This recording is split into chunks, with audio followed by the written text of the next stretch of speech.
हाँ सर।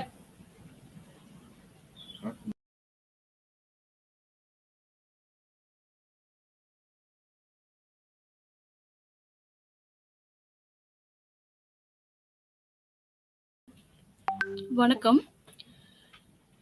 இன்றைய தலைப்பு the state contemporary perspective, that is the black, அதான் அழகு 5. நம்ம இந்த இன்றைய பாடத்தில் நடத்துறோம். இது என்னன்னு சொன்னா, அழகு 5ல என்ன சொல்லுது அப்படின்னு சொல்லி பார்த்தோம்னா, அரசியல் கோட்பாட்டின் முக்கியத்துவம் என்ன? அரசியல் கோட்பாடு முக்கியத்துவம் என்ன? அரசியல் கோட்பாடு நம்ம எதுக்காக படிக்கிறோம்? இந்த காலத்துல இந்த அரசியல் கோட்பாட்டோட முக்கியத்துவம் என்ன? அதே சமயத்துல எதுக்காக படிக்கிறோம்? அப்படின்றத பத்தி பார்த்தோம் அப்படின்னு சொன்னா, நவீன கால பரிணாம வளர்ச்சி அப்படின்னு சொல்றோம். நவீன கால பரிணாம வளர்ச்சிக்கு ஏத்தபடி சமூக அரசியலுக்கு முக்கியத்துவம் கொடுக்கப்படுது. அதாவது இன்றைய காலகட்டத்துல பரிணாம வளர்ச்சி எப்படி இருக்கு? பரிணாம வளர்ச்சி அப்படின்னு சொல்லி பார்த்தோம்னா, ஸ்டேட்டோட பரிணாம வளர்ச்சி, அதாவது ஒரு நாட்டோட பரிணாம வளர்ச்சி, ஒரு தேசத்தோட பரிணாம வளர்ச்சி, வளர்ச்சி அப்படின்னு எடுத்துக்கிட்டோம்னா, த்ரூ அவுட், அதாவது ஒட்டுமொத்த உலக நாடுகளின் பரிணாம வளர்ச்சி என்ன அப்படின்றத பார்த்து அதுக்கு ஏற்றது மாதிரி சமூக அரசியலுக்கு முக்கியத்துவம் கொடுக்கப்படுது. இதோட முக்கியமான காரணம் என்ன அப்படின்னு சொன்னா, ஒரு நாடு மற்ற நாடுகளோடு போட்டி போடக்கூடிய சூழ்நிலை இருந்தாலும், அரசு அல்லாத அந்த அமைப்புகளோடையும் போட்டி போடக்கூடிய சூழ்நிலையானது இருக்கு. ஏன் அரசு அல்லாத அந்த அமைப்புகளோட போட்டி ஓடுது அப்படி சொல்லி பார்த்தோம்னா, சமூக நலன், பாதுகாப்பு, தனி மனித சுதந்திரம், ஆயுதங்களோட வளர்ச்சி, தொழில்நுட்ப வளர்ச்சி, இதெல்லாம் அரசுக்கு ஒரு சவாலா இருக்கு. ஏன் அரசுக்கு சவாலா இருக்கு அப்படி சொல்லி பார்த்தோம்னா, இந்த வளர்ச்சியானது துரிதமான வளர்ச்சியா இருக்கு. இந்த வளர்ச்சியின் அடிப்படையில் தான் ஒரு நாடானது செயல்பட வேண்டியது இருக்கு. அதுக்கேத்த மாதிரி இல்லாம அரசு அல்லாத போட்டியாளர்களும் இதுல பங்கு பெறதுனால இவங்களால சரியான முறையில இது பண்ண முடியல. சரியா? இது மட்டும் இல்லாம இது என்னன்னு சொல்லி பார்த்தோம்னு சொன்னா, பன்னாட்டு நிறுவனங்கள் சொல்றோம். பன்னாட்டு நிறுவனங்கள் சொல்றோம். அமெரிக்க ஐக்கிய நாடுகள் பன்னாட்டு நிறுவனங்கள் அப்படின்னு சொல்றோம். அதே சமயத்துல அரசு சாரா நிறுவனங்கள், என்ஜிஓஸ் அப்படின்னு சொல்றோம். இந்த என்ஜிஓஸும் இந்த பன்னாட்டு நிறுவனங்கள் இருக்குல்ல, 2 சேர்ந்து அரசை மட்டுப்படுத்துது அப்படின்னு தான் சொல்ல முடியும். ஏன் அரசை அது மட்டுப்படுத்துது அப்படின்னு சொல்லி பார்த்தோம்னா, அரசு மாறலையே தவிர அதிகாரம் மாறி இருக்கு. அரசு அப்படியேதான் இருக்கு. அரச பத்தி ஒண்ணுமே சொல்ல முடியாது. அரசு நல்லா அப்படியே இருக்கு. ஆனா அதிகாரம் மாற்றத்தை கொடுத்தது. எதுக்கு அப்படின்னு சொன்னா, உலக அளவில குளோபலைசேஷன் அப்படின்னு சொல்ற கான்செப்டின் அடிப்படையில நாடானது முன்னேற்றம் அடைஞ்சிருக்கு. சரியா?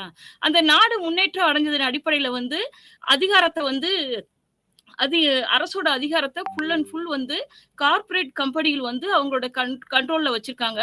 அவங்கதான் அரசை மாத்துறாங்களா இல்ல அரசு மாறாம அப்படியே இருக்கா அப்படின்னு சொல்லி பார்த்தோம்னா, அதிகாரம் எப்படி இருந்தாலும் அரசு மாறினாலும் சரி அதிகாரமானது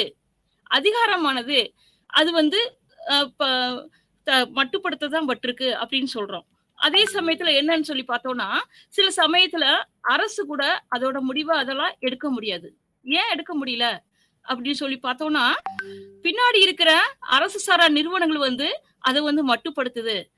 பொலிட்டிக்கல் அப்படின்னு சொல்லிட்டோம்னா, பொலிட்டிக்கல் ரிலேட்டடான சம்பந்தமான அரசு முடிவெடுக்கும் இடத்துல இல்ல. அது எந்த கட்சியானது முக்கியமா இருக்கோ அந்த கட்சி தான் முடிவெடுக்கக்கூடிய சூழ்நிலை இருக்கனால அது அரசு மட்டுப்படுத்தப்படுது அப்படின்னு சொல்றோம். அதே சமயத்துல அப்ப அரசு மட்டுப்படுத்தப்படுதுன்னா, அப்ப நம்ம ஏன் இந்த குளோபலைசேஷன் சொல்றோம், அப்புறம் மாடர்னைசேஷன் அப்படின்னு சொல்றோம். மாடர்னைசேஷன்னா நவீனமயமாக்கப்படுதல் அப்படின்னு சொல்றோம். குளோபலைசேஷனா உலகமயமாக்கப்படுதல் அப்படின்னு சொல்றோம். இந்த நவீனமயமாக்கப்படுதல், உலகமயமாக்கப்படுதல் அப்படின்னு சொல்றோம்ல, அப்ப இதுல எல்லாம் இதோட முக்கியமான கான்செப்ட் என்னன்னு சொன்னா, அதோட உலகமயமாக்கப்பட்டல், நவீன அரசு அப்படின்னு சொல்றோம். இந்த அரசுகள்லாம் தன்னுடைய பொருத்தத்தை இழக்கின்றனவா, இல்ல அப்படியே அரசு செயல்படுகின்றனவா அப்படின்னு சொல்லி கவனிக்கிறோம். சரியா? அப்படின்னு சொல்லி நமக்கு நாமே கொஸ்டின் கேட்கிறோம். இன்னும் சில கொஸ்டின் நம்ம கேட்கிறோம். என்னன்னு சொன்னா, புதிய அரசியலமைப்பு வடிவங்கள் அரச மாத்துதா, புதிய அரசியலமைப்பு வடிவங்களுது அரச மாத்துதா? அதே சமயத்துல வளருகின்ற நாடுகளுக்கும் உள்ள வேறுபாடு இருக்கா? இல்லையா? நாட்டிற்கும், சமூகத்துக்கும் இடையே இருக்கிற சரியான சமநிலையானது இருக்கா? அரசுக்கும், குடிமக்களுக்கும் உள்ள சமூக அதாவது இடைவெளி இருக்கா? ஏற்றத்தாழ்வு இருக்கா? அப்படின்ற கொஸ்டின் வந்து எல்லாருக்கும் எழும்புது. இதன் அடிப்படையில தான் இந்த பாடமானது நம்ம படிக்கிறோம். மொத்தத்துல என்னன்னு சொல்லி பார்த்தோம்ன்னு சொன்னா, அரசுக்கும், குடிமக்களுக்கும் பல்வேறு சம்மந்தம் இருக்கா? இல்லையா? அப்படின்னு சொல்லி பார்த்தோம்னா, கண்டிப்பா வந்து சம்மந்தம் இருக்கு. குடிமக்கள் இல்லாம அரசு இல்ல. அரசு இல்லாம குடிமக்கள் இல்ல. அததான் இங்க சொல்றாங்க. அதாவது அரசினோட முக்கியமான கூறுகள் அப்படின்னு சொல்லுவோம். முக்கிய கூறுகள் என்ன அப்படின்னு சொல்லி பார்த்தோம்னா, 1 அரசாங்கம், மக்கள் தொகை, டெரிட்டோரி அப்படின்னு சொல்றோம். டெரிட்டோரி அப்படின்னா நிலப்பரப்பு. அதுக்கப்புறம் இறைமை அப்படின்னு சொல்றோம். இதெல்லாம் வந்து ஒரு அரசோட முக்கியமான கூறுகள். அந்த கூறுகள் வந்து இதுக்கும் அதுக்கும் சம்மந்தம் இருக்குன்னு சொன்னா, அந்த கூறுகள் இல்லன்னு சொன்னா, ஒரு நாடு இல்ல. ஒரு நாடு இல்லன்னு சொன்னா, அந்த கூறுகள் இல்ல. கூறுகள் இல்லாம அரசாங்கம் இல்லவே இல்ல. ஒட்டுமொத்தத்துல என்ன சொல்றோம்ன்னு சொன்னா, நாடு அப்படின்னு சொல்றோம். நாடு அப்படின்னு சொன்னாலும், நிலம் இல்லாம ஒரு நாடானது இருக்கவே இருக்காது. நிலம் கம்பல்சரி ஒரு நாட்டுக்கு அவசியம். நிலம் இல்லன்னு சொன்னா நாடு இருக்க முடியாது. நிலப்பரப்பு அந்த நாடு வந்து சின்ன நாடா இருக்கலாம். ஆனா பெரிய நாடா இருக்கலாம். ஆனா எப்படி இருந்தாலும் சின்ன நாடா இருந்தாலும் சரி, பெரிய நாடா இருந்தாலும் சரி, அதுக்கு வந்து நிலப்பரப்பு அப்படின்றது ரொம்ப முக்கியம். அதுதான் இங்க சொல்றோம். ஒரு முக்கியமான அ அர அரசியலோட அரசியலோட முக்கியமான அ கூறுகள்ல வந்து இந்த நாடு அப்படின்றது மக்கள் தொகை ரொம்ப முக்கியமானது அப்படின்னு சொல்றாங்க. அதே சமயத்துல 2வது என்ன பார்க்குறோம்னா, அரசாங்கம் அப்படின்னு சொல்லிட்டு பார்க்குறோம். எந்த ஒரு அரசாங்கமா இருக்கலாம். அரசாங்கம் மாறலாம். ஆனா அரசு மாறாது அப்படின்னு சொல்றோம். ஃபார் எக்ஸாம்பிள் வந்து எ இங்கிலாந்தோட கான்செப்ட்ல வந்து நம்ம சொல்லியிருப்போம். இங்கிலாந்து கான்ஸ்டிடியூஷன் படிச்சுக்கிட்டு இருப்போம். படிக்கும்போது அதுல ஒரு கான்செப்ட் சொல்லுவோம். அந்த கான்செப்ட்ல என்னன்னு சொன்னா, அரசு அரசு மாறாது. அரசர் மாறினாலும் அரசு மாறாது. அப்படின்ற கான்செப்ட் படிப்போம். இங்க அதான் சொல்றோம். ஒரு அரசாங்கம் வந்து மாறி வந்தாலும், ஆனா அரசாங்கம் இல்லாம ஒரு நாடானது ஃபங்ஷன் ஆகாது. ஒரு நாடானது செயல்படாது. அடுத்து என்னன்னு சொல்லி பார்த்தோம்னா, இறைமை அப்படின்னு சொல்றோம். இறைமைன்றது ஒரு நாட்டுக்கு முதுகெலும்பு. இறைமை இல்லாம ஒரு நாடானது இருக்க முடியாது. இறைமைன்றது நாட்டுக்கு முதுகெலும்பு அப்படின்னு சொல்றோம். சரியா? ஏன் அத முதுகெலும்பு அப்படின்னு சொல்றோம் அப்படி சொல்லி பார்த்தோம்னா, ஒரு மனிதனானது எழுந்து நடக்கிறதுக்கு முதுகெலும்பு இல்லாம எந்திரிச்சு நடக்க முடியாது. அந்த முதுகெலும்பு இல்ல அப்படின்னு சொன்னா, அது வந்து படுத்த படுக்கையா அந்த மனிதன் ஆயிருவானே தவிர, அந்த மனிதன் வந்து முழுமையாக நடைபெற ஒரு நடைமுறையில வந்து அவன் இருக்க முடியாது அப்படின்னு தான் சொல்ல முடியும். ஏன் அப்படின்னு சொல்லி பார்த்தோம்னா, அப்ப அரசுக்கு வந்து இது முதுகெலும்பு போனது முதுகெலும்பு போன்றது அந்த நாடு அப்படின்னு சொல்றோம். சரியா? அப்ப ஒரு நாட்டுக்கு என்னென்ன முக்கியம் அப்படின்னு சொல்லி பார்த்தோம்னா, 1 நிலப்பரப்பு, 2 மக்கள் தொகை அவசியம், 3வது அரசாங்கம் ரொம்ப முக்கியம், 4வது இறைமை ரொம்ப முக்கியம். இதுதான் ஒரு அரசினோட முக்கிய கூறுகள் அப்படின்னு சொல்றாங்க. அப்ப நம்ம அரசினோட முக்கிய கூறுகள் அப்படின்னு சொல்றோமே, அப்ப அரசுனா என்ன? அரசு என்றால் என்ன? அரசு என்றால் என்ன? அப்படின்னு சொல்லி பார்க்கிறோம். அப்ப அரசு என்றால் என்ன அப்படின்னு சொன்னா, அரசோட முக்கியமான அடித்தளங்கள் என்ன அப்படின்றத எர்னஸ்ட் பர்க்கர் அப்படின்னு சொல்றவரு, அவரு வந்து பர்க்கர் சரியா? அவரு வந்து பகுப்பாய்வு முறையில வந்து இந்த திட்டத்த வந்து செயல்படுத்தணும். அதாவது இத வந்து கையாளணும்னு நினைக்கிறாரு. இதற்காக என்ன சொல்றாரு அப்படி சொல்லி பார்த்தோம்னா, பண்டைய கிரேக்க சிந்தனை, இன்றைய 18ஆம் நூற்றாண்டு கிரேக்க சிந்தனை, அப்புறம் இன்றைய கிரேக்க சிந்தனை, இந்த எல்லா சிந்தனைகளையும், வேறுபாடுகளையும் எல்லாத்தையும் அலசி ஆராய்ஞ்சு, ஒரு அரசுனா என்ன அப்படின்ற கான்செப்ட் பத்தி அவர் சொல்ல வராரு. அதாவது அந்த எர்னஸ்ட் பர்க்கரோட அரசியல் கான்செப்ட் என்ன அப்படி சொன்னா, அரசு, சமுதாயம், அப்புறம் சமுதாயம் நிறுவனங்கள் இருக்குல்ல, இதுக்கு இடையில வேறுபாடு இருக்கா அப்படின்றத ஆராய்றது தான் அவரோட முக்கியமான கான்செப்ட்டா இருக்கு. அப்ப அரசுனா என்ன? எப்படி இருக்கணும் அப்படின்னு நினைக்கிறேன்னு சொன்னா, அரசு தனது பகுதியில் வசிக்கும் அனைத்து மக்களையும் கட்டாயம் உள்ளடக்க வேண்டும் அப்படின்னு சொல்றாரு. அரசு வந்து தனது பகுதியில் வசிக்கும் அனைத்து மக்களையும் கட்டாயம் உள்ளடக்க வேணும் அப்படின்னு சொல்றாரு. அதே சமயத்துல சட்டத்தை பயன்படுத்தி கட்டாயப்படுத்தி பணிய வைக்கும் அதிகாரம் ஒரு அரசுக்கு உண்டு. அப்ப அந்த அரசோட முக்கிய தன்மை என்னன்னா, தண்டனை அளிக்கும் அதிகாரமும் அந்த அரசுக்கு உண்டு அப்படின்னு சொல்றாரு. ஒரு அரசோட தேசத்திற்கு ஒரு அரசுக்கும், ஒரு தேசத்திற்கும் உரிய சுத்தமான அதாவது உரிய சட்டபூர்வமான கூறுகள் என்ன அப்படின்றத அலசி ஆராயிறாரு.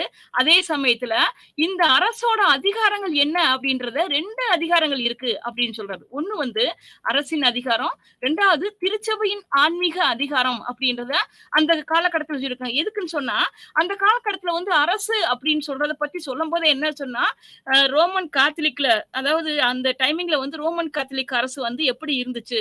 திருச்சபைக்கும் ஒரு அரசுக்கும் வித்தியாசம் இருக்கா? அப்படி சொல்லி பார்த்தோம்னா, திருச்சபைக்கும் அரசுக்கும் வித்தியாசம் இல்ல. ஏன் வித்தியாசம் இல்ல? எதுக்கு வித்தியாசம் இல்ல? அப்படி சொல்லி பார்த்தோம்ன்னு சொன்னா, திருச்சபை வேறு, அரசு வேறு அப்படி சொல்லி அந்த அந்த 17ஆம், 18ஆம் நூற்றாண்டுல வந்து பிரிச்சு பார்க்கப்படல. அதுக்கு முன்னாடி முந்தைய காலத்திலே கூட பிரிச்சு பார்க்கப்படல. ஏன் பிரிச்சு பார்க்கப்படல? அப்படி சொல்லி பார்த்தோம்ன்னு சொன்னா, திருச்சபை வந்து அ திருச்சபையில இருக்கிற வந்து அதாவது அரசன் வந்து அரசால் அதாவது கடவுளால் நியமிக்கப்பட்ட ஒரு மனிதன். அந்த கடவுளால் நியமிக்கப்பட்ட மனிதனுக்கு வந்து மனிதன் வந்து கட்டாயம் கீழ்ப்படிய வேண்டும். அதாவது ஒரு அரசிற்கோ, ஒரு அரசாங்கத்திற்கோ கட்டாயம் வந்து மனிதன் கீழ்ப்படிய வேண்டும் என்ற கான்செப்ட்ட வந்து அந்த காலகட்டத்துல வச்சிருந்தனால திருச்சபையோட ஆன்மீக அதிகாரத்துக்கும், அரசோட அதிகாரத்துக்கும் வித்தியாசம் பார்த்து பிரிக்க முடியல. அந்த அளவுக்கு வந்து இருந்தது. அதே சமயத்துல 14ஆம் நூற்றாண்டுல வந்து சட்ட வல்லுனர்களும், அரசர்களும் வந்து உயர்ந்த அதிகாரத்த கொண்டவர்களா இருந்தாங்க. அதான் இங்க பார்த்தோம். திருச்சபைக்கும், அரசுக்கும் வந்து வித்தியாசம் இல்லாம இருந்துச்சு. ஏன்னு சொன்னா, உயர் அதிகாரம் கொண்டவர்கள் வந்து சட்ட வல்லுனர்கள். சட்ட வல்லுனர்கள் யாருன்னு சொன்னா, அரசால் நியமிக்கப்பட்ட மனிதர்கள். அப்ப அரசால் நியமிக்கப்பட்டவர்கள் என்ன செஞ்சாங்கன்னு சொன்னா, அதிகாரம் மிக்கவர்களாக இருந்தாங்க அப்படின்னு சொல்லி பார்க்கிறோம். 17ஆம் நூற்றாண்டுல மொத்தத்துல சட்ட வல்லுனர்களும், அரசர்களும் உயர்ந்த அதிகாரம் கொண்டவர்களாக இருந்தாங்க. சரியா? அப்புறம் வந்து 18ஆம் நூற்றாண்டுல வந்து மாக்கியவெல்லி, பொதின் அப்படின்னு சொல்லி அரசியல் அறி அ அ அதாவது அரசியல் அறிஞர்கள் இருக்காங்க. பொலிட்டிக்கல் திங்கர்ஸ்ன்னு சொல்றோம்ல. அவங்க என்ன சொல்றாங்கன்னு சொன்னா, அரசர்களின் அதிகாரத்தை மேம்படுத்த வேண்டிய அவசியத்த வந்து ரொம்ப வலியுறுத்துனாங்க.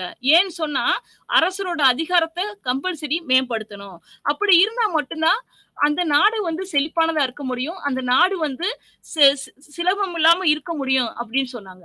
ஆனா அதே சமயத்துல 18ஆம் நூற்றாண்டுல ஜெர்மனி சேர்ந்த ஹெகல் அப்படின்றவர் என்ன சொல்றாரு அப்படின்னு சொன்னா, ஜெர்மனி சேர்ந்த ஹெகல். அவரு என்ன சொல்றாருன்னு சொன்னா, தத்துவம் அப்படின்றத ஒரு நூல் எழுதியிருக்காரு. அந்த நூல்ல வந்து தத்துவம் அப்படின்ற நூல்ல வந்து எல்லாம் வல்ல அரசு.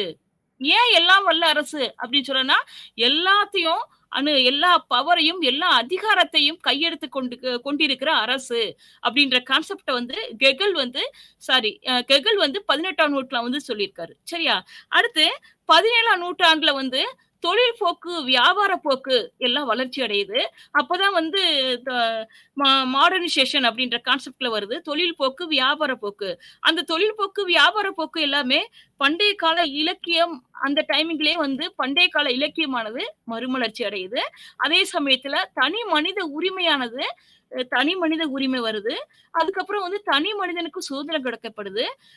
அதுவே வந்து இப்படி இப்படி காலகட்டத்துல என்ன ஆகுதுன்னு சொன்னா, அந்த அரசுக்கு வந்து முக்கியத்துவமானது வழங்கப்படல. அதே சமயத்துல அரசாங்கத்துக்கு முக்கியத்துவம் வழங்கப்படுது. அதுல என்னன்னு சொன்னா, மார்க்சிசம் சாரி மார்க்சியன் இருக்கார்ல, அது கார்ல் மார்க்ஸ் இருக்கார்ல. கார்ல் மார்க்ஸோட சோசியலிசத்த வந்து கெகலோட சோசியலிசத்த வந்து அவரு வந்து ஃபாலோ பண்றாரு. கெகலோட சோசியலிசத்த மார்க்சிஸ்ட் வந்து ஃபாலோ பண்றாரு. மார்க்ஸோட அதே சமயத்துல இந்த மார்க்ஸ் வந்து கார்ல் மார்க்ஸ் பாட்டாளி மக்களின் அரசு என்பதை ஒரு வளர்ச்சி கூட்டமாக வந்து பார்வையிடுறாரு. ஏன்னு சொன்னா, ஒரு வரலாற்றுல முக்கியமா வந்து அரசு அதை மறுக்கும் நிலையில் ஏற்படுத்துகிறது.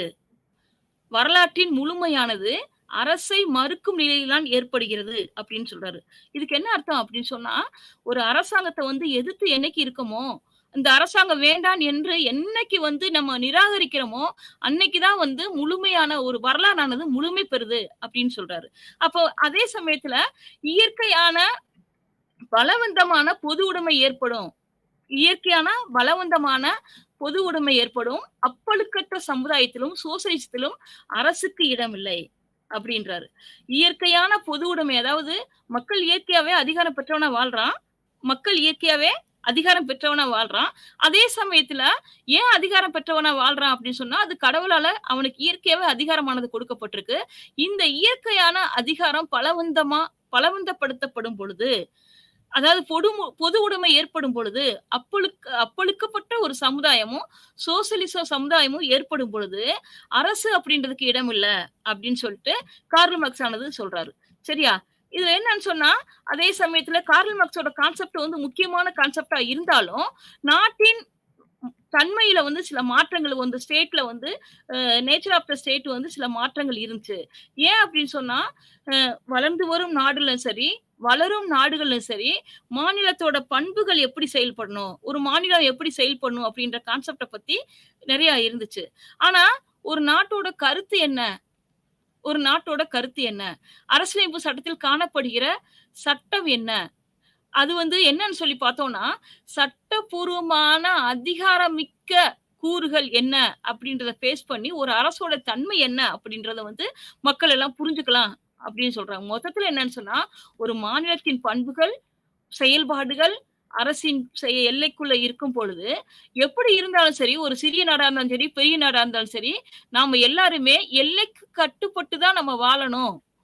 எல்லைக்கு கட்டுப்பட்டு தான் வாழணும்.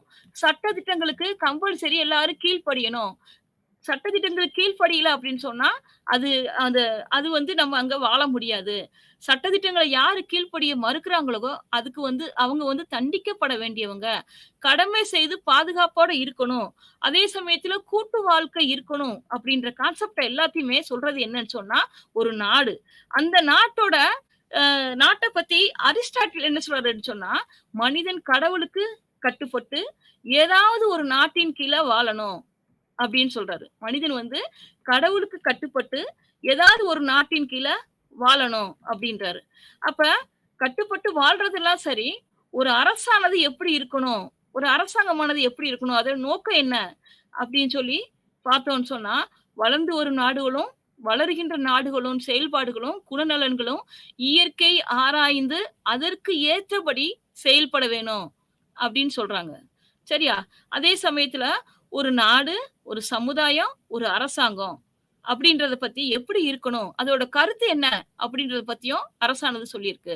அரசியல்ல ஒட்டுமொத்தமா பிற நாட்டின் கட்டளைக்கு உட்படாமல் தங்களது நல்வாழ்விற்காக ஒரு அரசாங்கத்தை அமைத்து, ஒரு குறிப்பிட்ட நிலப்பகுதியில் ஓரளவு ஒருமைப்பாடு பெற்ற மக்கள் கூடி வாழ்வதுதான் அரசு அப்படின்னு சொல்றாங்க. சரியா? அரசியல்ல வந்து பிற நாட்டின் கட்டளைக்கு உட்படாமல், அதாவது என்னன்னு சொன்னா, பிற நாட்டின் கட்டளைக்கு உட்படாமல், தங்களது நல்வாழ்விற்காக ஒரு அரசாங்கத்தை அமைத்து, ஒரு குறிப்பிட்ட நிலப்பகுதியில் ஓரளவு ஒருமைப்பாடு பெற்ற மக்கள் கூடி வாழ்வதுதான் அரசு அப்படின்னு சொல்றாங்க.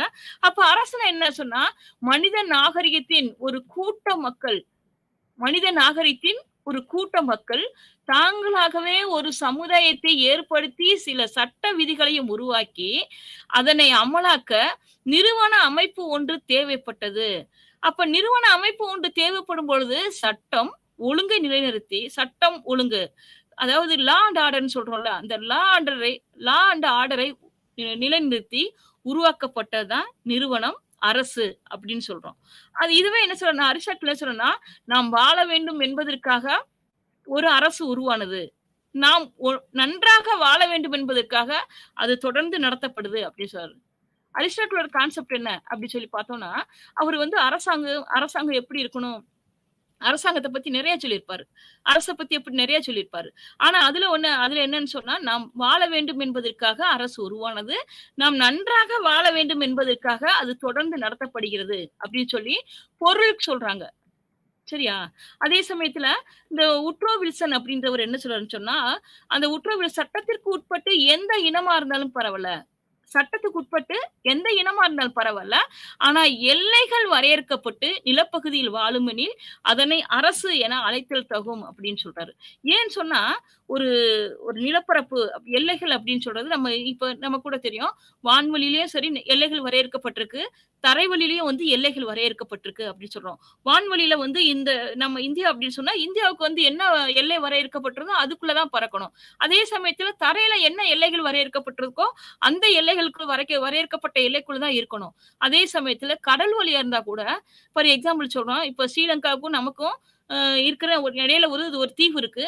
அந்த தீவுல போயி அந்த அந்த தீவு நமக்குரிய தீவா இருந்தாலும், அது வந்து நம்ம வந்து மத்தவங்களுக்கு அது ஸ்ரீலங்காவுக்கு தாரை வார்த்ததுனால, அங்க போய் நம்ம சும்மா போனா கூட, அந்த குறிப்பிட்ட எல்லை பகுதின்னு சொல்லுவோம்ல, அத வந்து எல்லை கடற்படை வந்து நம்மள கண்ட்ரோல் பண்ணும். ஏன்னு சொன்னா, எல்லைகள் வரையறுக்கப்பட்டது ரொம்ப முக்கியம். ஒரு நாட்டிற்கு வந்து எல்லைகள் வரையறுக்கப்படணும். அதுதான் வந்து அதத்தான் வந்து உட்ரோ வில்சன் சொல்றாரு. சட்டத்திற்கு உட்பட்டு எந்த இனமும், எந்த ஒரு குறிப்பிட்ட இனமும் எல்லைகள் வரையறுக்கப்பட்ட நிலப்பகுதியில் வாழுமெனில், அதனை அரசு அப்படின்னு சொல்லலாம் அப்படின்னு சொல்றாரு. சரியா? அதுக்கு ஒரு விளக்கம் சொல்றாரு. அதுக்கப்புறம் வந்து லாஸ்கி அப்படின்றவர் என்ன சொல்றாருன்னு சொன்னா, அரசு என்பது அரசாங்கமும், மக்களும் இணைந்த ஒன்று. ஒரு அரசு அப்படின்றது அரசாங்கம், மக்களும் இணைந்த ஒன்று. அதைத் தவிர இவைகளுக்கிடையில காணப்படும் தொடர்பு அதிகாரத்தைக் கொண்டு வரையறுக்கப்படுகிறது. அதனால அது வரைய அதிக அரசு என்றது மக்களுக்கும், அரசாங்கத்துக்கும் இணைந்த ஒன்றா இருக்கு. இவைகளுக்கிடையே காணப்படும் தொடர்புகள் என்ன அப்படின்னு சொன்னா, அதிகாரத்தைக் கொண்டு வகைப்படுத்தப்படும். அதிகாரத்தைக் கொண்டு வகைப்படுத்தப்படும். அதாவது ஒரு நிறுவனத்திற்கு அரசு அப்படி அதிகாரத்தைக் கொண்டு வகைப்படுத்தப்படும் நிறுவனத்திற்கு மட்டும் தான் அரசு அப்படின்ற பெயரானது வழங்கப்படுது அப்படின்னு சொல்றாரு. யாருன்னு சொன்னா லாஸ்கி. சரியா? இவங்கலாம் வந்து ஒரு அரசுக்கு வந்து பொருள் விளக்கமானது கொடுக்குறாங்க. அதே சமயத்துல டாக்டர் ரஃபேல் அப்படின்றவர் என்ன சொல்றாரு அப்படின்னு சொன்னா, இதுக்கு ஒரு சிறந்த ஒரு அரசனோட சிறப்பு தன்மை என்ன அப்படின்றத பத்தி சொல்றாரு. ரஃபேல் அப்படின்றவர் வந்து.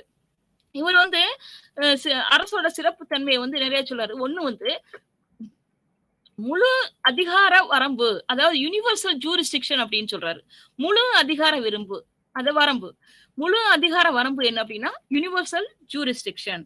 இதுல என்னன்னு சொன்னா, உரிமைகளை அனுபவித்து கடமைகளை ஆற்றுதல்.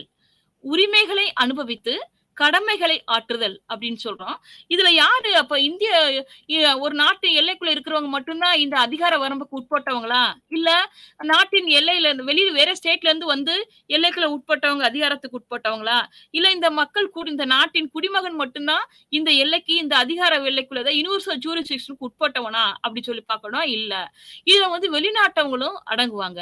அவங்க வந்து வெளிநாட்டவங்க வந்து உரிமைகளை அனுபவித்து கடமைகளை ஆற்றலாம். இவங்க வந்து முழு அதிகார வரம்புக்குள்ள வெளிநாட்டவருக்கு மேலயும் முழு அதிகாரத்தை செலுத்தக்கூடிய அதிகாரமானது ஒரு அரசுக்கு இருக்கு. அதே சமயத்துல வரையறுக்கப்பட்ட எல்லைக்குள் மட்டும்தான் இந்த முழு அதிகார வரம்பு அதாவது யுனிவர்சல் ஜூரிஸ்டிக்ஷன் ஆனது இருக்கணும் அப்படின்னு சொல்றாங்க. அதுக்கப்புறம் பார்த்தோம்னா கட்டாய அதிகார வரம்பு அப்படின்னு செகண்ட் கான்செப்ட் சொல்றாரு. என்னன்னா கட்டாய அதிகார வரம்பு அப்படின்னு சொன்னா கம்பல்சரி ஜூரிஸ்டிக்ஷன் அப்படின்னு சொல்றோம். அரசின் குடிமகனுக்கு அங்கத்தினர் தன் விருப்பப்படி முடிவெடுக்க எந்த வாய்ப்பும் அளிக்காமல் இருத்தல். என்னன்னு சொன்னா ஒரு குடிமகனுக்கு வந்து தன்னுடைய விருப்பப்படி முடிவெடுக்க எந்த வாய்ப்பும் இல்ல. அது என்னன்னு சொன்னா அரசாங்கம் அமைக்கிறதுக்கு தான் வாய்ப்பு இல்ல. எங்கனாலும் போகலாம், சுதந்திரமா வாழலாம், சாப்பிடலாம், போகலாம், வரலாம், நடமாடலாம். நம்ம எங்கனாலும் போலாம். அதுக்கு வந்து முழு அதிகாரமானது நமக்கு இருக்கு. ஆனா அதே சமயத்துல ஒரு குடிமகனுக்கு வந்து குடிமகனுக்கோ, அங்கத்தினருக்கோ தன் விருப்பப்படி முடிவெடுக்க அதிகாரம் வழங்கப்படல. எதுக்கு அதிகாரம் வழங்கப்படல அப்படின்னா, வேற எந்த அரசாங்கத்தையும் அமைக்கிறதுக்கான அதிகாரம் வழங்கப்படல. அதுதான் வந்து கட்டாய அதிகார வரம்பு. கம்பல்சரி வந்து அந்த நாட்டோட அதாவது ஃபார் எக்ஸாம்பிள் நம்ம இந்தியா அப்படி சொன்னா இந்தியாவுக்குள்ள, அமெரிக்கான்னு சொன்னா அமெரிக்காவுக்குள்ள, ரஷ்யான்னு சொன்னா ரஷ்யாக்குள்ள. இந்த நாடுகளுக்கு உள்ளேயே தான் நம்ம உரிமைகளையும், கடமைகளையும் ஆற்றணுமே தவிர, இந்த நாட்ட விட்டு வெளியில போய் ஒரு அரசாங்கத்துல தனியா வந்து அரசாங்கத்த அமைக்கிறதுக்கான அதிகாரமானது நமக்கு வழங்கப்படல. அதே சமயத்துல அதுக்கப்புறம் என்ன சொல்றாருன்னு சொன்னா, இந்த அரசின் பணிகள் முழுமை வாய்ந்த பணிகளா இருக்கு அப்படின்னு சொல்றது. அது என்னன்னு 2 வகையான அரசுக்கு 2 வகையான பணிகள் இருக்கு. ஒண்ணு வந்து ஆக்க ரீதியான பணிகள். அதாவது பாசிட்டிவ் ஃபங்ஷன்ஸ். செகண்ட் ஒன் எதிர்மறையான பணிகள் அப்படின்னு சொல்றாரு. நேர்மறையான பணிகள், அதாவது ஆக்க ரீதியான பணிகள், நேர்மறையான பணிகள். அடுத்து வந்து எதிர்மறையான பணிகள் அப்படின்னு சொல்லி பார்க்கிறோம். இந்த எதிர்மறை நெகட்டிவ் ஃபங்ஷன்ஸ் அப்படின்னு சொல்றோம். இந்த 2ம் முழு தகுதி வாய்ந்த பணிகளானது செயல்படுது. சரியா? அடுத்து வந்து அடுத்து ஒரு கான்செப்ட் என்ன சொல்றாரு அப்படி சொன்னா, கட்டாய வழிமுறைகள் அப்படின்ற கான்செப்ட் ஒண்ணு சொல்றாரு. அந்த கட்டாய வழிமுறைகள் என்ன அப்படின்னு பார்த்தோம்னு சொன்னா, கொயர்சிவ் மெத்தட் அப்படின்னு சொல்றோம். கொயர்சிவ் மெத்தட்னா சட்டமன்றம், நிர்வாகத்துறை, நீதித்துறை. சட்டமன்றத்துறை, நிர்வாகத்துறை, நீதித்துறை அப்படின்னு சொல்றோம். அந்த சட்டமன்றத்துறைக்கு வந்து சட்டத்தை இயற்றக்கூடிய அதிகாரமும், நிர்வாகத்துறைக்கு வந்து நிர்வாகத்தை கவனிக்கக்கூடிய அதிகாரமும், நீதித்துறைக்கு வந்து சட்டத்தை அமுல்படுத்தக்கூடிய அதிகாரமும் 3 அதிகாரத்தையும் பெற்று கட்டாய வழிமுறைகளை பின்பற்றி இது செயல்படுது. ஆனா, பிற சங்கங்கள் இருக்குல்ல, அதாவது அமைப்பு சாரா நிறுவனங்கள்னு சொல்றோம்ல, இந்த அமைப்பு சாரா நிறுவனங்களுக்கு வந்து சட்டம் இயற்றக்கூடிய அதிகாரமானது இல்ல. அதாவது அவங்களுக்குள்ளேயே சட்டங்கள் சில இயற்றிக்கலாம். கம்பெனிக்குள்ள மட்டும் தான் அது செயல்படுத்த முடியும். அந்த அரசு சாரா நிறுவனத்துக்குள்ள மட்டும் தான் செயல்படுத்த முடியும். ஒட்டு மொத்தத்துல வந்து ஒரு நாட்டுக்குள்ள வந்து அதிகாரத்த செயல்படுத்த முடியுமா? முடியாதா? அப்படி சொல்லி பார்த்தோம்னா, நிச்சயமா முடியவே முடியாது. பிற சங்கங்களுக்கு வந்து இந்த சட்டங்கள் இயற்றக்கூடிய அதிகாரமானது வழங்கப்படல. அப்ப என்னன்னு சொன்னா, கட்டாய வழிமுறையானது அந்த நாட்டிற்கு அந்த நாட்டிற்கு மட்டும் தான் வழங்கப்படும். நாட்டிற்கும் அரசாங்கத்துக்கு மட்டும் தான் இருக்குமே தவிர, மித்த யாருக்கும் கிடையாது. அப்படின்ற கான்செப்ட்ட தான் இங்க இங்க பார்க்கிறோம். அதே சமயத்துல இறைமை அப்படின்னு சொல்றோம். இறைமை அப்படின்னு சொன்னா, இறைமை சாவனிட்டி அப்படின்னு சொல்றோம். இந்த சாவனிட்டி அப்படின்றது ஏற்கனவே ஒருத்தர் சொன்னாரு, நாட்டோட முதுகெலும்பு தான் சாவனிட்டி அப்படின்னு சொல்றாங்க. அதாவது அரசின் சட்டபூர்வமான அதிகாரம் வேற எந்த அதிகாரத்துக்கும் கட்டுப்பட்டது அல்ல. ஃபார் எக்ஸாம்பிள்ஸ் என்னன்னு சொன்னா, இந்தியாவோட அதிகாரம் அப்படின்னு சொன்னா, இந்திய நாட்டிற்குன்னு சொல்லி சில அதிகாரங்கள் இருக்கு. இந்த இந்தியா வந்து வேற நாட்டுக்கு எந்த நாட்டுக்கும் கட்டுப்படணும்னு அவசியம் கிடையாது. அவங்க இந்தியா நமக்குள்ள இறைமை அதுதான். நம்ம நாட்டோட இறைமை அதுதான். அரசின் சட்டபூர்வமான அதிகாரம் வேற எந்த அதிகாரத்துக்கும் கட்டுப்பட்டது அல்ல. இதுதான் வந்து முக்கியமான இறைமையோட கான்செப்ட்டா இருக்கு. ஆனா, இந்த மார்க்ஸ் வெப்பர் என்ன சொல்றாருன்னு சொன்னா, மார்க்ஸ் வெப்பர் அப்படின்னு சொல்றாருல்ல, இவர் என்ன சொல்றாருன்னா, பவர் அண்ட் அத்தாரிட்டி அப்படின்றத பத்தி சொல்றாரு. ஒரு நாட்டுக்கு வந்து பவரும், அதிகாரமும் கம்பல்சரி இருக்கணும். பவரும், அத்தாரிட்டி அதிகாரமானது இருக்கணும் அப்படின்னு சொல்றாங்க. அதுல என்னன்னு சொன்னா, அதாவது வலிமை இருக்கணும் நாட்டுக்கு. அதே சமயத்துல அதிகாரமானது இருக்கணும் அப்படின்னு சொல்லி மார்க் வெப்பர் சொல்றாரு. சட்டபூர்வமான நிலையில் ஒழுங்கு விதிகள், உரிமைகள் இவற்றை உள்ளே அடக்கி ஆணையிடும் அதிகாரம் கொண்டது நமது நாடு அப்படின்ற கான்செப்ட்ட பத்தி மார்க்ஸ் வெப்பர் சொல்றாரு.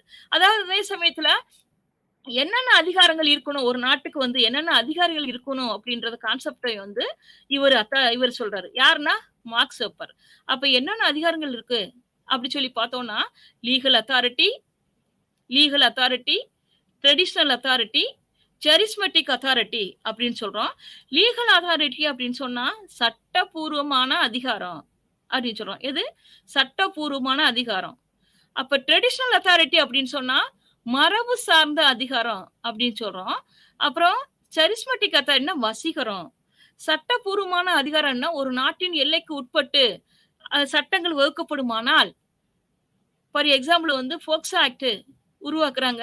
குழந்தைகளின் நலன கருதி, பெண்களின் நலனை கருதி வந்து போக்சோ ஆக்ட் வந்து சட்டத்தை உருவாக்கக்கூடிய அதிகாரம் யாருக்கு இருக்கு அப்படின்னு சொன்னா, சட்டமன்றத்துக்கானது இருக்கு. அதே சமயத்துல இந்த ட்ரெடிஷனல் அத்தாரிட்டி அப்படின்னு சொல்றோம் அப்படின்னு சொன்னா, மரபு சார்ந்த அதிகாரம். ஃபார் எக்ஸாம்பிள் இங்கிலாந்து எடுத்துக்கிட்டோம்னா, மரபு சார்ந்த அதிகாரம் தான் முக்கியமா சொல்லுவோம். ஏன்னு சொன்னா, இங்கிலாந்த பொறுத்தளவு அதாவது பிரபுக்கள் கட்டாயம் அப்படி சொன்னாங்க. அதாவது ஃபர்ஸ்ட் வந்து பார்லிமெண்டரி ஃபார்ம் ஆஃப் கவர்ன்மெண்ட் இருந்துச்சு. பார்லிமெண்டரி ஃபார்ம் ஆஃப் கவர்ன்மெண்ட் இருக்கு. மன்னராட்சி இருந்துச்சு. மன்னராட்சிக்கு அப்புறம் வந்து மக்களாட்சியானது மலர்ந்துச்சு. மன்னராட்சியில வந்து யார் இருக்கணும்னு சொன்னா, மன்னர்கள் இருக்கணும் அப்படின்னு சொல்லி விரும்புனாங்க. ஆனா, குறிப்பிட்ட காலத்துக்கு அப்புறம் வந்து 2ஆம் சார்லஸ் ஐ திங்க் 2ஆம் சார்லஸ் சார்ஜ் சம்திங் அந்த மன்னன் வந்து சோம்பேறி இருந்தனால அவரோட ஆட்சி பொறுப்புல இருந்து வெளியேறி அந்த பவரானது அதிகாரமானது மக்கள் கையில போயிருச்சு. அதாவது மந்திரிகளோட கையில வந்து போயிருச்சு அப்படின்னு சொன்னாங்க. அப்புறம் வந்து மறுபடியும் அந்த இருக்கும்போது டெமோக்ரசி கண்ட்ரி அதாவது பார்லிமெண்டரி ஃபார்ம் ஆஃப் கவர்ன்மெண்ட் ஆனது ஃபார்ம் பண்ணக்கூடிய சூழ்நிலை இருக்கனால, இந்த பழமைவாதிகளா இருக்கிற ட்ரெடிஷனல ஃபாலோ பண்ற மரபு சார்ந்த அந்த மக்கள் என்ன சொல்றாங்கன்னு சொன்னா, எங்களுக்கு வந்து மன்னன் கம்பல்சரி வேணும் அப்படின்னு சொன்னதுக்காக தான், இன்னைக்கு இங்கிலாந்து கான்ஸ்டிடியூஷன பொறுத்தளவு மன்னன் இருக்காரு. அப்புறம் வந்து பிரைம் மினிஸ்டர் இருக்காரு. 2 பேரும் சேர்ந்து இருக்காங்க. அப்ப ட்ரெடிஷனல் சார்ந்த அதிகாரம், மரபு சார்ந்த அதிகாரமானது இருக்கு அப்படி சொன்னா, அது ரொம்ப முக்கியமானது. அடுத்து என்னன்னு சொன்னா, சட்டப்பூர்வ நிலையில ஏற்படுத்தப்பட்ட ஒழுங்கு விதியில ஏற்படுத்தப்பட்ட ஒண்ணு வந்து சரிஸ்மேட்டிக். என்னன்னு சொன்னா வசீகரமான அதிகாரம் அப்படின்னு சொல்றோம். ஒரு சிலர் பார்த்த உடனே அ வசீகரமா வந்து ஒரு மன்னர் இருக்காருன்னு சொன்னா, அந்த மன்னருக்கு எல்லாம் கீழ்ப்படிஞ்சு இருப்பாங்க. என்னன்னு சொன்னா, அவர பார்த்த உடனே பிடிக்கும். அவரோட தோற்றத்த பார்த்த உடனே பிடிக்கும். ஃபார் எக்ஸாம்பிள் நம்ம எல்லாருக்குமே பிடிச்ச உடனே, அ யாராவது பிடிச்சவங்க இருக்காங்கன்னு சொன்னா, அ அவங்க என்ன சொன்னாலும் கேட்பாங்க. அதே சமயத்துல அ கடந்த கடந்த ஆட்சி காலத்துல வந்து இப்ப நம்ம பாரத பிரதமரவோ, இல்ல ஜெயலலிதா இருந்தாங்க. ஜெயலலிதாவோ பார்த்த உடனே வந்து ஜெயலலிதாவ பார்க்கறதுக்கு வந்து கூட்டம் கூட்டமா நின்னாங்க. ஏன் கூட்டம் கூட்டமா நின்னாங்கன்னு சொன்னா, அவங்களோட வசீகர பேச்சு. அந்த வசீகரமான தோற்றம். அந்த வசீகரமான தோற்றம் அப்படின்றதுக்கு வந்து முக்கியமா இருக்கு. அந்த செரிஸ்மேட்டிக் அ அதிகாரம் வந்து அதுக்கு இருக்கு. அவங்க சொன்ன உடனே வந்து கட்டுப்படக்கூடிய வார்த்தையில, அவங்கள பார்த்த உடனே அவங்களுக்கு கட்டுப்படக்கூடிய வார்த்தையில கட்டுப்படக்கூடிய அதிகாரமானது வழங்கப்படுது அப்படின்னு சொல்றாங்க. அப்ப இது என்னன்னு சொன்னா, இந்த இந்த அதிகாரமானது ஒரு நாட்டுக்கு ரொம்ப முக்கியம் அப்படின்னு சொல்றாங்க. அதே சமயத்துல ஒரு நாட்டுக்கு அரசியல் முக்கியமா? சமூகம் முக்கியமா? அப்படின்றது எட்மண்ட் பர்க் அப்படின்றவர் சொல்றாரு. ஒரு சமுதாயம் என்னைக்கு தோன்றுச்சோ அன்னைக்கே அரசு தோன்றுச்சு. சமுதாயத்தோட ஒப்பந்தம் தான் அரசு.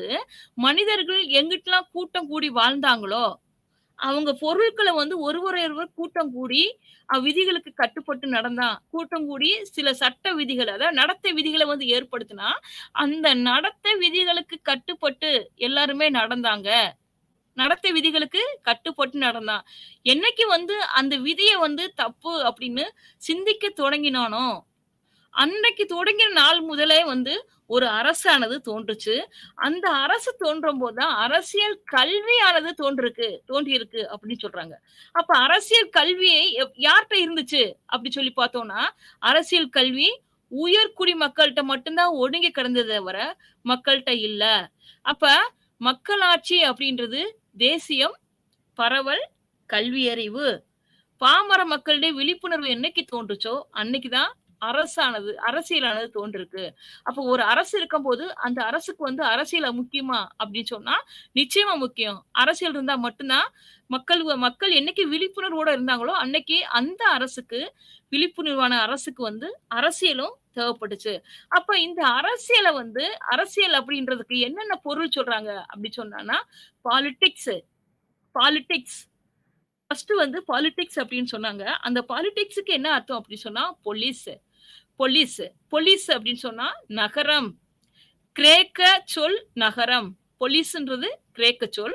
அந்த கிரேக்க சொல்லுக்கு வந்து நகரம் அப்படின்னு சொல்லி பேர் பெற்றாங்க. அப்ப அந்த நகரமானது அரசா வந்து உருவெடுக்குது.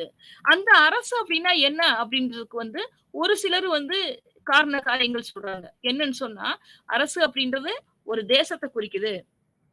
அதே சமயத்துல தேசம் வந்து சங்கத்தை போல அமைக்கப்பட்டுள்ளது.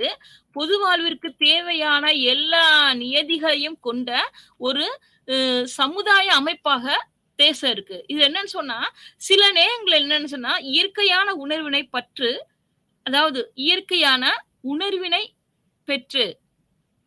ஒருமைப்பாட்டுணர்வை கொண்டு அமைவதுதான் ஒரு தேசம் அப்படின்னு சொல்றாங்க.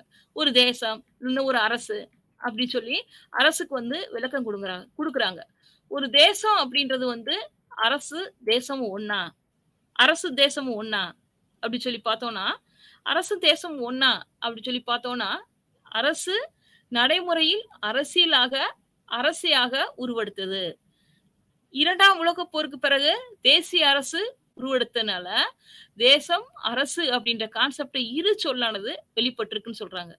அப்ப அதுக்கு முன்னாடி என்னன்னா, ஒரு தேசமும், அரசும் ஒண்ணுதான் அப்படின்ற கான்செப்ட் ஆனது இருந்துச்சு. செகண்ட் வேர்ல்ட் வார்க்கு அப்புறம் தான் தேசிய அரசு தோன்றுச்சு. இந்த தேசிய அரசு தான் என்ன சொல்லும்னா, அரசு வேற, தேசம் வேற.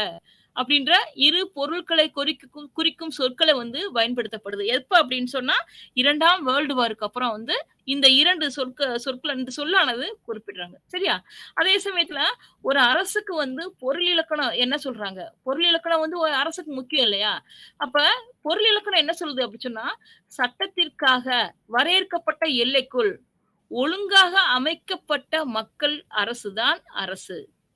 அதாவது சட்டத்திற்காக வரையறுக்கப்பட்ட எல்லைக்குள் ஒழுங்காக ஒரு அரசாங்கத்தின் கீழ் வாழ்கின்ற ஒரு மக்கள் தேசத்தை உருவாக்க முடியாது. ஆனா அதே சமயத்துல சட்டத்திற்கு உட்பட்ட வரையறுக்கப்பட்ட எல்லைக்குள் மக்கள் வந்து வாழணும். சரியா? அப்ப அப்படி இருக்கிற ஒரு அரசோட இறைமை எப்படி இருக்கணும்? அது இறைமை இருக்கா? குணநலன்கள் இருக்கா? அப்படி சொல்லி பார்த்தோம்னா, குணநலன்கள் இருக்கு, இறைமை இருக்கு. அதே சமயத்துல அப்ப அரசோட குணநலன்கள் என்ன? அரசோட குணநலன்கள் என்ன? இறைமை. அந்த இறைமைக்குரிய முக்கியமான அந்தஸ்து என்ன? அரசு வந்து அரசோட அந்தஸ்து நடுநிலைமையுடையதா இருக்கணும். தேசிய தன்மை மனதால் நேரடியாக உணரணும். தேசத்தன்மை. அதாவது என் நாடு அப்படின்றது தன்னால எல்லாரும் உணரணும். அப்போ உணர்த்தக்கூடிய கெப்பாசிட்டி யாருக்கு இருக்கு அப்படி சொன்னா, ஒரு நாட்டுக்கு இருக்கு. அந்த நாடு வந்து இப்ப நம்ம நாடு வந்து மதம், மொழி, இனம் எல்லாத்தையும் பாகுபாடு இல்லாம ஒரே அரசு. அதாவது ஒ ஒரு பாகுபாடு இருந்தாலும், பாகுபாடு காட்டாம ஒரே அரசா வந்து செயல்படுது. நமது அரசானது சென்ட்ரல் கவர்ன்மெண்ட்டா இருந்தாலும் சரி, ஸ்டேட் கவர்ன்மெண்ட்டா இருந்தாலும் சரி, நம்ம அரசு நடுநிலைமை உடையதா வந்து காணப்படுது அப்படின்னு சொல்றோம். அப்ப அரசு அந்தஸ்து சட்ட நியதிக்குட்பட்டு இருக்கு. அரசோட அந்தஸ்து என்னன்னு சொன்னா, சட்ட திட்டங்களுக்கு உட்பட்டு இருக்கு. அதே சமயத்துல அதோட அந்தஸ்து அரசோட அந்தஸ்து என்ன சொன்னா, அரசியல் சார்புடையதாவும் இருக்கு. இதுதான் வந்து முக்கியமா அரசோ அரசோட முக்கியமான ஒரு கான்செப்ட்டா இருக்கு. அதே சமயத்துல அப்படிப்பட்ட அரசு வந்து எப்படி தோன்றியிருக்கலாம்? எங்க தோன்றியிருக்கலாம்? அதுக்குரிய கோட்பாடு இருக்கா? இல்லையா? அப்படி சொல்லி பார்த்தோம்னா, அரசு தோன்றியிருக்கும்போது பல்வேறு கோட்பாடானது காட்டப்படுது. இது என்ன சொன்னா, டிவைன் தியரி அப்படின்னு சொல்றாங்க. சரியா?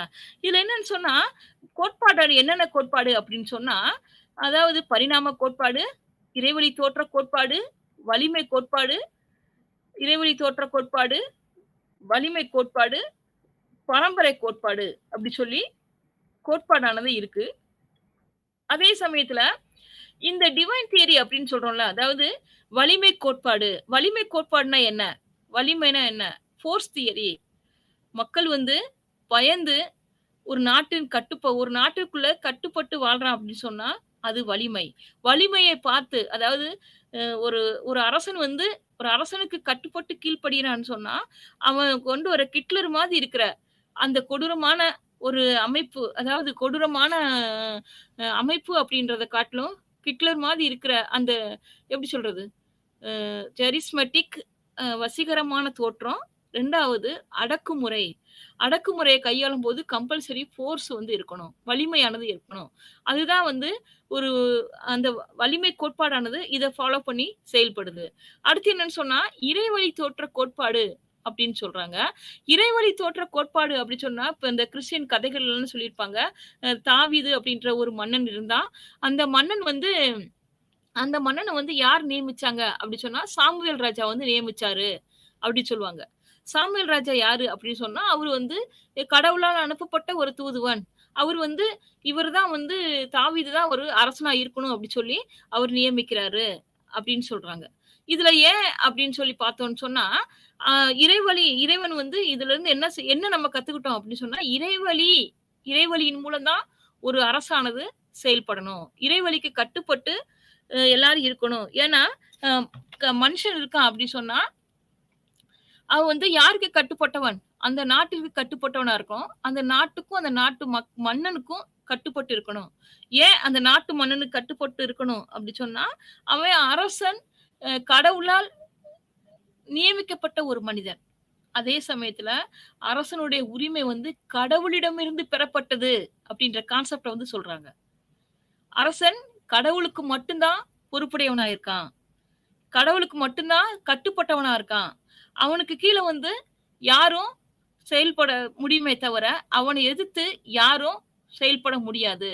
அரசாணைக்கு கீழ்ப்படிய மறுக்கிறதே பாவம். பாவம் செய்வதற்கு ஒப்பாகும் அப்படின்ற கான்செப்ட்ட சொல்றது எதுன்னு சொன்னா, இறைவழி கோட்பாடு. சரியா? ஆ சாரி. அ அ இந்த ஃபோர்ஸ் தியரி அப்படின்னு சொன்னோம். ஃபோர்ஸ் தியரி என்னன்னு சொன்னா, வலிமை கோட்பாட்டுல இருந்து ஜென்ஸ் லீகாக் அப்படின்ற 2 பேர் இருக்காங்க. அ இந்த ஜென்ஸ் லீகாக் அப்படின்றவர் என்ன சொல்றாருன்னு சொன்னா, force theory, divine theory is not divine theory, force theory. Okay. இந்த ஃபோர்ஸ் தியரி என்ன சொல்லுதுன்னு சொன்னா, ஜென்ஸ் அண்ட் லீகாக். அ இவரு என்ன சொல்றாருன்னு சொன்னா, மனிதனால் உருவாக்கப்பட்ட வலிமையின் பரிசு தான் அரசு. மனிதனின் வலிமையினால் உருவாக்கப்பட்ட பரிசு தான் அரசு. அரசு தனது பணிகளை ஆற்றுவதற்கு வலிமை ரொம்ப தேவ. வலிமையற்ற அரசு நலிவுறும். அதாவது அரசு தோன்றியதற்கு வலிமை மற்றும் ஏனைய ஆக்க சக்தி குறித்தொடர் சம்பந்தமான அரசியல் விழிப்புணர்வு முக்கிய பங்கு வகிக்குது. அரசியல் விழிப்புணர்வு முக்கிய பங்கு வகிக்குது. அதே சமயத்துல ஒரு அரசு தனது பணிகளை ஆற்றுவதற்கு வலிமை ரொம்ப முக்கியம். வலிமையற்ற அரசு நலிவுறும் அப்படின்ற கான்செப்ட்ட சொல்றது தான் இந்த வலிமை கோட்பாடு. சரியா? அடுத்து என்னன்னு சொன்னா, பரம்பரை கோட்பாடு அப்படின்னு சொல்றோம். இந்த பரம்பரை கோட்பாடு என்ன சொல்லுது அப்படின்னு சொன்னா, தாய் வழி கோட்பாடு, தந்தை வழி கோட்பாடு அப்படின்ற கான்செப்ட்ட சொல்லுது. ஃபார் எக்ஸாம்பிள் தாய் வழி கோட்பாடுக்கு எக்ஸாம்பிள் என்ன சொல்றோம்னா, கேரளா எடுத்துக்கிட்டோம்னா, நம்ம கேரளால தாய் வழி கோட்பாடு. அ அ அதாவது நம்ம தமிழ்நாட்டுல எடுத்துக்கிட்டோம்னு சொன்னா, இனிஷியல் அப்பாக்கு பின்னாடி நமக்கு பின்னாடி இனிஷியல் போடுறது அப்பாவோட இனிஷியல் தான் போடுவோம். அம்மாவோட இனிஷியல் போட மாட்டோம். பரம்பரை எல்லாமே நம்மளோட கான்செப்ட் பரம்பரை எல்லாமே எத ஃபேஸ் பண்ணியிருக்குன்னு சொன்னா, தந்தை வழிய தான் ஃபேஸ் பண்ணியிருக்குமே தவிர, தாய் வழிய ஃபேஸ் பண்ணியிருக்காது. ஆனா கேரளாவ பொறுத்தளவு தாய் வழிய ஃபேஸ் பண்ணியிருக்கும். தாய் வழி என்னன்னு சொன்னா, தாய் வழி என்ன அவங்களோட இனிஷியல் போட்டுக்கலாம். எல்லா எல்லா வழிபாடுகளும் அதாவது எல்லாமே நம்ம எப்படி தந்தைக்கு பின்னாடி இருக்கோமோ, அதே மாதிரி எல்லாமே ஃபுல் அண்ட் ஃபுல் தாய் வழி கோட்பாடு தான் அந்த கேரளால பின்பற்றப்படும். தமிழ்நாட்டுல தந்தை வழி கோட்பாடா இருந்தாலும், கேரளால தாய் வழி கோட்பாடானது செயல்படுது. இது என்னன்னு சொன்னா, இதுதான் பரம்பரை கோட்பாடு அப்படின்னு சொல்றோம். இப்படி உள்ள கோட்பாட்டின் அடிப்படையில தான் ஒரு அரசானது தோன்றுனது. அந்த அரசு ஒரு குழுவா இருந்துச்சு, ஒரு கூட்டமா இருந்துச்சு, ஒரு குரூப்பா இருந்துச்சு. ஒரு குழு, ஒரு கூட்டம். அந்த கூட்டம் தங்களுக்குன்னு சில சட்டதிட்டங்கள வகுத்துச்சு. அந்த சட்டதிட்டங்கள வகுத்து அதுக்கு உட்பட்டு அந்த குழு கூட்டமானது செயல்பட ஆரம்பிச்சுச்சு. சரியா? அப்ப என்னன்னு சொன்னா, அ இந்த இந்த இதோட நெறைய பேர் முக்கியமா தேசத்த ஒரு ஒரு ஒ அந்த இப்படி செயல்படுகிற ஒரு நாட்டினோட அடையாளம் என்ன? ஒரு நாட்டோட அடையாளம் என்ன? இந்த கம்யூனிட்டி ஆஃப் த பீப்பிள் அந்த கம்யூனிட்டியோட மக்கள் சமூகத்தோட அடையாளம் என்ன? அப்படி சொல்லி பார்த்தோம்னா, இப்ப நம்ம நம்ம நம்ம நம்ம கம்யூனிட்டியோட அடையாளம் என்ன அப்படின்னு சொன்னா, அரசியல், கலாச்சாரம், பொருளாதாரம். பொருளாதாரம் அப்படின்றத விட அரசியல் கலாச்சாரமானது ரொம்ப முக்கியமான இடத்த வகிக்கிறது. ஏன் அரசியல் கலாச்சாரம் முக்கியமான இடத்த வகுக்குது அப்படின்னு சொல்லி பார்த்தோம்னா, ஒரு நாட்டோட இனம், மொழி, மதம், கலாச்சாரம் இத வச்சு தான் இது எந்த நாடு அப்படின்னு சொல்லி கண்டுபிடிக்க முடியும். இப்ப ஃபார் எக்ஸாம்பிள் நெறைய நாடுகள் கிறிஸ்டியானிட்டி இருக்கு. அவங்க யார ஃபாலோ பண்ணுவாங்க அப்படின்னு சொன்னா, ஜீசஸ் ஃபாலோ பண்ணுவாங்க. அமெரிக்கா, இங்கிலாந்து நெறைய இந்த மாதிரி சில கன்ட்ரீஸ் எல்லாம் யார ஃபாலோ பண்ணுவாங்கன்னு சொன்னா, அம் அ அது கிறிஸ்டியானிட்டிய ஃபாலோ பண்ணுவாங்க. அதனால அவங்க என்ன சொல்றாங்க அப்படின்னா, இது கிறிஸ்டியன் நாடு அப்படின்னு சொல்றோம். ஆனா நம்ம இந்திய நாடு எவ்வளவு எல்லா கலாச்சாரத்தையும் பின்பற்றினாலும், நம்ம நாடு அப்படின்றது நம்ம தேசம் இந்தியா அப்படின்னு சொல்லி ஒரு அமைப்பானது இருக்கு. இந்தியா அப்படின்ற அமைப்பு அப்படின்னு சொன்னாலே, இனம், மொழி, மதம், கலாச்சாரம் எல்லாத்தையும் உள்ளடக்கிய ஒரு ஒற்றுமையான நாடு தான் இந்தியா அப்படின்னு சொல்றோம். ஏன் இதுக்குன்னு சொன்னா, தேசத்தை அடையாளம் காட்டக்கூடிய இந்தியா நம்பர் 1 இருக்கு. ஏன் நம்பர் 1 இருக்கு? கலாச்சாரத்துல நம்பர் 1 இருக்கு. இன ஒற்றுமையில நம்பர் 1 இருக்கு. மத ஒற்றுமையில நம்ம நம்பர் 1 இருக்கு. மொழி எவ்வளவு பேசினாலும் சரி, ஆனா எத்தன மொழிகள் பேசினாலும் 1600 சில்ற இருக்குன்னு சொல்றாங்க. அங்கீகரிக்கப்பட்ட மொழி இருக்கு. இருந்தாலும் எல்லாரும் எத்தன லாங்குவேஜ் பேசினாலும், நாம் இந்தியர்கள் அப்படின்ற பெருமிதத்தோட இருக்கும் பார்த்தீங்களா? அதுதான் நம்ம தேசத்தை அடையாளம் காட்டக்கூடிய ஒரு ஒரு ஒரு அமைப்பா இருக்குன்னு சொல்லலாம். கலாச்சாரம் எந்த கலாச்சாரமா இருந்தாலும் பரவால்ல. எந்த கலாச்சாரம் அதாவது நெறைய ரிலிஜியன் கொண்டாடுறோம். நெறைய ஃபங்ஷன்ஸ் நெறைய கொண்டாடுறோம். என்னன்னு சொன்னா, கிறிஸ்டியன் பண்டிகை கொண்டாடுறோம், ஹிந்து பண்டிகை கொண்டாடுறோம், முஸ்லீம் பண்டிகை கொண்டாடுறோம், சீக்கியரோட பண்டிகை கொண்டாடுறோம். அதே மாதிரி ஒவ்வொரு லாங்குவேஜ் பேசுற அந்தந்த லாங்குவேஜ் கொண்டாடினாலும், நம்ம நாடு, நம்ம தேசம் என்ன? அந்த கலாச்சாரம் என்ன? இந்தியா அப்படின்னு சொல்லி பெருமையா சொல்றோம்ல, அதுதான் வந்து நம்ம தேசத்தோட அடையாளம். அதத்தான் இங்க என்ன சொல்றாங்கன்னு சொன்னா, ஒரு நாட்டோட கலாச்சாரத்த வந்து காட்டுறது என்ன அப்படின்னு சொல்லி பார்த்தோம்னா, சுதந்திரமான ஒரு அரசு, சுதந்திரமான ஒரு தேசம் அப்படின்றது வந்து முக்கியம். ஒரு நாட்டுக்குள்ள ஒரு மனிதன் வாழணும்னு சொன்னா, சுதந்திரமான அரசு, சுதந்திரமான தேசம் ரொம்ப முக்கியம். சரியா? அப்ப இதத்தான் என்ன சொல்றாருன்னு சொன்னா, கார்ல் மார்க்ஸ் வந்து சொல்றாரு, "நாடும் மார்க்ஸ் கருத்தும்." நாடு பற்றிய மார்க்ஸோட கருத்து வந்து தாராள போக்கு. இத பத்தி கொஞ்சம் பேச வராங்க. என்னன்னு சொன்னா, நாடு தாராளம் பற்றி கருத்து. தாராளமயம், தாராளமயம் அப்படின்னு சொல்றோம். இது வந்து என்ன சொன்னா, அடிப்படையான தாராளமயம் அப்படின்றது சுதந்திரம், உரிமை, விடுதலை, நவீனம், முன்னேற்றம். சரியா? அடிப்படையான தாராளமயம் எத சொல்லுது அப்படி சொன்னா, சுதந்திரம். என்ன சுதந்திரம்? தனி மனித சுதந்திரம். என்ன உரிமை? தனி மனிதனுக்கு உரிமை, நவீனம், முன்னேற்றம். இந்த தற்போது காலத்துக்கு ஏற்ற மாதிரி நவீனம், முன்னேற்றம் இவை எல்லாத்தையும் உள்ளடக்குனது தான் இந்த கார்ல் மார்க்ஸோட தாராள கோட்பாடு அப்படின்னு சொல்றோம். சரியா? இப்படி இருக்கிற கோட்பாட்டானது எப்படி செயல்படணும்? அதாவது இந்த கோட்பாடுகள் அடங்கிய நாடு எப்படி இருக்கு? அப்படி சொன்னா, தாராளம், இந்த மாடர்ன் மாடர்னைசேஷன், அப்புறம் வந்து உலகமயமாக்கல், அப்புறம் வந்து அ நியோ லிபரலிசம், உலகமயமாக்கல், நியோ லிபரலிசம், அப்புறம் வந்து அ கல்ச்சுரலிசம், இப்படி வந்து நெறைய வந்து சொல்றாங்க. இது என்னன்னு சொன்னா, தாராளமயம், தாராளமயமாக்கல், கல்ச்சுரலிசம், நியோ கல்ச்சுரலிசம் இது எல்லாத்தையும் இருந்தாலும், தாராளமயமாக்கல் அப்படின்றது வந்து நமக்கு ரொம்ப முக்கியமா இருக்கு. இதுல என்ன சொன்னா லிபரலிசம் அப்படின்னு சொல்றோம். இந்த தாராளமயமாக்கல் அப்படின்றது எத்தன கான்செப்ட்டா இருக்குன்னு சொன்னா, 2 வகையா பயன்படுத்தப்படுது. ஒண்ணு வந்து பாரம்பரிய தாராளமயம். 2வது வந்து சமூகத்திய தாராளமயம். பாரம்பரிய தாராளமயம்னா என்ன அப்படி சொன்னா, விடுதலை பொருளாதாரத்தில் அரசு தலையிடும் ஆற்றல் பெற்றது. என்னது? பாரம்பரிய தாராளமயத்துல வந்து விடுதலை பொருளாதாரத்தில் அரசு தலையிடும் ஆற்றல் பெற்றது. அதாவது என்னன்னு சொன்னா, கட்டாயப்படுத்துதல். தனி மனிதன் பொருளாதாரத்தை வரையறுத்து கட்டாயப்படுத்துது தான் இந்த பாரம்பரிய தாராளமயம் அப்படின்னு சொல்றாங்க. அப்ப இதுல என்னன்னு சொன்னா, தனியார் பரிவர்த்தனை பண்ணலாமா? இது வந்து அரசு கட்டுப்படுமா? கட்டுப்படுத்தாதா?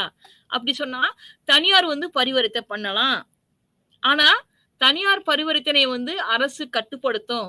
அதாவது ஏற்றுமதி, இறக்குமதின்னு சொல்றோம்ல. இப்ப தற்காலத்துல உள்ள ஏற்றுமதி, இறக்குமதின்னு சொல்றோம்ல. நெறைய ஏற்றுமதி பண்றோம், நெறைய இறக்குமதி பண்றோம். அத வரையறுக்கிறது தனியார் வந்து ஏற்றுமதி, இறக்குமதி பண்ணாலும், அத யாரு கட்டுப்படுத்துவா அப்படி சொன்னா, ஒரு அரசானது கம்பல்சரி கட்டுப்படுத்தும். அந்த அரசானது க கட்டுப்படுத்தப்பட்ட ஒரு நிலைமைக்குள்ள தான் இருக்குமே தவிர, தனிப்பட்ட முறையில இருக்காது. சரியா? இதுல என்னன்னு சொன்னா, இந்த தாராளமயத்துல அடுத்த செகண்ட் வந்து சமூக தாராளமயம் அப்படின்னு சொல்றாங்க.